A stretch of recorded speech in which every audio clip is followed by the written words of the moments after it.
Let's talk about it. Let's spend 15, 20 minutes reacting to the Phoenix Suns hiring a president of basketball operations, a general manager, promoting him from vice president, which I didn't know that was his job before, which should tell you all that you should know about this hire in the first place. New general manager for the Phoenix Suns, Brian Gregory. My first instant reaction is this. It feels like Mat Ishbia did his frat boy friend a solid and decided to give him a better job and better pay as long as he does exactly what Mat Ishbia is told. This is one of the most asinine hires that the Phoenix Suns could have done. And I've seen some of the pushback. 90% of it agrees with me, and that kind of frustrates me because I'd rather be on the other side, but I can't be with something as clearly bad as this. And some of the pushback is, well, you just got to give him time. You just got to allow him to find his spot. Doesn't really matter what his resume is. Doesn't really matter who his friend Mat Ishbia is. He needs to be able to figure out on his own. And largely what will decide if this hire was good or not is what he does this offseason. Sure, great, could agree with all that. But until that happens, I'm not going to have a, well, we'll see what happens reaction. That's the best that I can get to. Like, well, we'll see. Hopefully it works out. But I don't buy it either. Let's just take away the Mat Ishbia aspect to this job. Let's move away from the fact that this feels like Mat Ishbia is hiring a fraternity brother from years ago that he feels like will do everything he says and is kind of doing his buddy a solid. Let's just look at the resume then. Let's just look at the resume that Mat Ishbia has put in front of us for Brian Gregory, the new general manager for the Phoenix Suns. Forget any of the connections to Mat Ishbia. He is a little over 500 coach. He's surpassed 300 wins in college basketball. That is the extent of all the positive things for Brian Gregory. I don't mean to knock the guy down. It feels a little unfair. This guy's caught in the crossfire, and all he was offered a job to be the general manager for a professional basketball team. But ask yourself this. This is how you know if the Suns are dysfunctional or not. How many other teams would have hired this guy for the same position that the Phoenix Suns hired him for? This is why it feels like Ishbia hired a fraternity brother that will do anything that he says, and whatever he says goes. 300 wins in the college basketball ranks. His best team he ever coached was Dayton, not exactly a basketball powerhouse. 1 NCAA tournament win, 2 NCAA tournament losses, 1 year of professional basketball experience, that being with the Phoenix Suns last season, in what was a diabolically bad season for the Phoenix Suns. Probably the worst season in franchise history. That was his 1 year of experience, and you're telling me that makes him qualified to be the most powerful man in the front office outside of Mat Ishbia? I'm just reading the resume. I'm not reading the fact that he was Mat Ishbia's assistant coach at Michigan State. That's where it gets even worse. So some people out there saying, well, take him for what he is, give him time. Sure, I'll give him time, and I'm willing to change my opinion accordingly. For those that have been on this show, watch this show, you know I'm not going to stick with a wrong opinion. That's stupid. Once I get new information, sure, I'll change my opinion accordingly. But we went from Bob Myers to talking about Dave Griffin to saying, well, even if we don't get either of those guys, let's just get the next hotshot protege from a Sam Presti or someone that worked under Bob Myers or someone like that. And we would have compared the resumes and said, hey, listen, he might be unproven, but he does make a lot of sense for this team. And we would have all bought into it. We're not upset because it's not Bob Myers. We thought, some of us, that was a fantasy all along.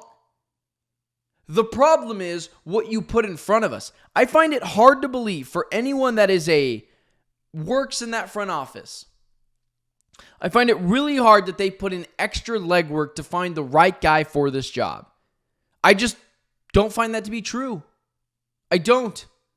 This feels like they waited a couple weeks and then hired the guy they wanted to make it seem like they worked harder on this project than they actually did. This is embarrassing if you're Mat Ishbia. You went up there 2 weeks ago and talked about how you don't run things and how you're going to enable the right people to be in charge and how change is coming. All of those things feel like a lie now. It feels like you just said the right things to try to win the press conference a couple of weeks ago. That's a problem. That's a problem. For anyone who thought you were getting something different, this is a horrendous hire on its face. On just the face value of it, it's a terrible hire. Not to mention this. You're going into what is one of the most tumultuous Suns off seasons in at least the last 10 years. You need a strong leader to go in there and make sure that they make the right deals. You could potentially be trading both Devin Booker and Kevin Durant. Probably not Devin Booker, but it would shock me if people didn't try to offer them something and then not listen to it. But regardless, you're trading Kevin Durant and you're quickly revamping this team.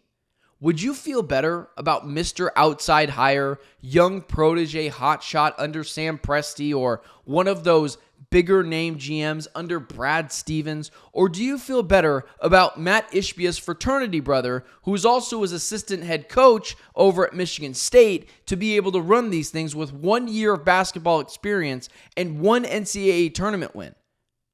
It's not like you can point to his college basketball ranks and say, well, heck, at least he was really successful there, because he wasn't. The highest program he coached was Dayton. And outside of that, it was a lot of South Florida's and Panera Bread State. The 300 wins thing just is annoying because I don't care how many wins you have beating up on Panera Bread State and McDonald's University. That stuff doesn't move me. And that's who South Florida and Dayton was playing. They're not Duke. They're not U of A. They're not one of the better organizations in college basketball. That's not what they do. This is embarrassing if you're Mat Ishbia. You walked up there and talked about change, how the idea of you running the show behind the scenes is just funny to you because it's nonsense. And then you firmly went and hired a guy who it seems like is just a Michigan State guy that you trust, who will do as you say, who won't push back against you. We call that a comfortable hire. And that's embarrassing. Firmly embarrassing. You know, people come to this show because they want me to keep it real with you. Sometimes it comes off as me being pessimistic. Find the positivity in this hire. 300 wins. Great. A lot of Panera Bread State and McDonald's University and Chipotle Community College on those resumes. South Florida, Dayton, 1 year of NBA basketball experience. This is embarrassing if you're Mat Ishbia. You promised change. You laughed it off and when people asked if you were in charge behind the scenes running the show. And what did you do? You went and hired what seems to be a puppet. That's what everyone is going to take this as. A yes man that will do exactly what you say. And with a very turbulent offseason coming up, we have to hope that some dude named Brian Gregory, who I didn't know existed outside of 2 days ago, or I guess a guy who I didn't know existed until 2 days ago, he's going to field calls for Kevin Durant?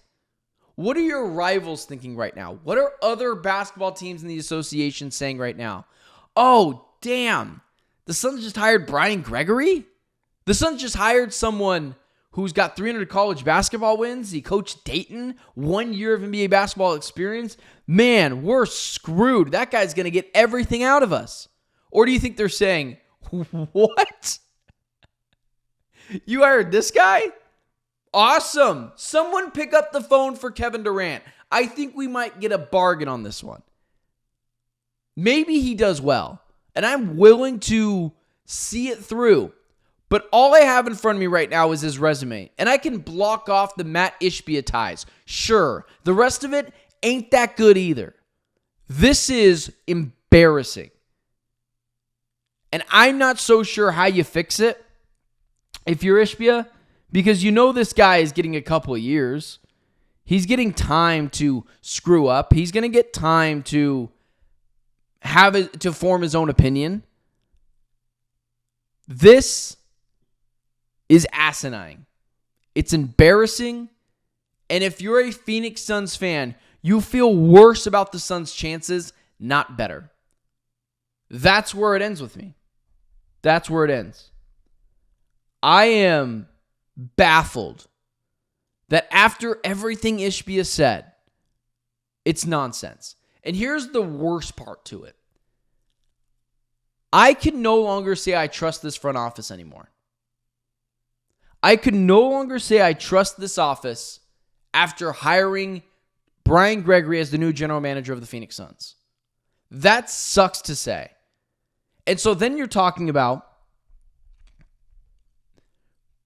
other moves, things you weren't comfortable with. For me, I was anti-trade Devin Booker until my face turned blue. That's where I was. I said, no, we can't do this. You can't trade Devin Booker. You can build around him. You can make a capable, competent, competitive team around Devin Booker. That is not impossible. You can do it as so much as next year as long as you nail the Kevin Durant trade. That was when I thought I trusted this front office. Man, be careful what you wish for, because I already missed James Jones. So now you're talking about me not trusting this front office at all. And if that's the case, I'm willing to listen to offers for Devin Booker now. I'm willing to listen to what the Rockets might give, what the Thunder might give, what the Knicks might give for Devin Booker. Because I don't trust this front office to put a capable and competent team around him. I just don't. And you shouldn't either. They have no stock in them for you to have reason to believe in them.